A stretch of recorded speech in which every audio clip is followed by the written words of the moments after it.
ધોળકા જૂના bus station પાસે લારી ગલ્લાના દબાણના કારણે ટ્રાફિકની વિકટ સમસ્યા. નગરપાલિકા અને પોલીસ દબાણ હટાવવા કાર્યવાહી કરે તેવી માંગણી. અમદાવાદ જિલ્લાના ધોળકા ખાતે આવેલા જૂના બસ સ્ટેશન વિસ્તારમાં લારી ગલ્લાઓના દબાણો અને આડેધડ થતા વાહન પાર્કિંગના કારણે એસટી બસો અને નગરજનોને અવરજવર કરવા માટે તકલીફ પડી રહી છે. જૂના બસ સ્ટેશન વિસ્તારમાંથી દબાણો દૂર કરવા તાત્કાલિક કાર્યવાહી કરવી જોઈએ એવી જાગૃત નગરજનોની લાગણી અને માંગણી છે. પ્રાપ્ત માહિતી અનુસાર અમદાવાદ જિલ્લાના ધોળકા ખાતે જૂના બસ સ્ટેશનની બહાર મેઇન રોડ પર રોડની બંને બાજુ ગેરકાયદેસર લારી ગલ્લા ગોઠવી દેવાતા એસટી બસોને નીકળવામાં તકલીફ પડી રહી છે. જૂના બસ સ્ટેશનમાં પ્રવેશતા અને બહાર નીકળવા બે ગેટ આવેલા છે.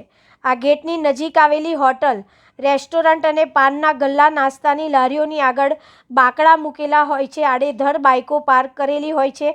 ખાસ કરીને વળાંકમાં ખૂબ જ દબાણ થયેલા છે, જ્યાંથી બસને વળવામાં ખૂબ તકલીફ પડે છે. જૂના બસ સ્ટેશન નજીક મલાવ રોડ પર ઘણા દવાખાના આવેલા છે. આથી આ રોડ પરથી દિવસ દરમિયાન એમ્બ્યુલન્સ પણ અવારનવાર પસાર થાય છે. ત્યારે ધોળકા નગરપાલિકા પ્રમુખ અશોકભાઈ મકવાણા અને ચીફ ઓફિસર પ્રાર્થનાબેન રાઠોડ તથા ધોળકા ટાઉન પોલીસ મથકના નવનિયુક્ત પોલીસ ઇન્સ્પેક્ટર એન પાર્ક સાહેબ આ બાબતને ગંભીરતાથી લઈ તાત્કાલિક ધોળકા જૂના બસ સ્ટેશન વિસ્તારમાં દબાણો દૂર કરવા તાત્કાલિક કાર્યવાહી કરી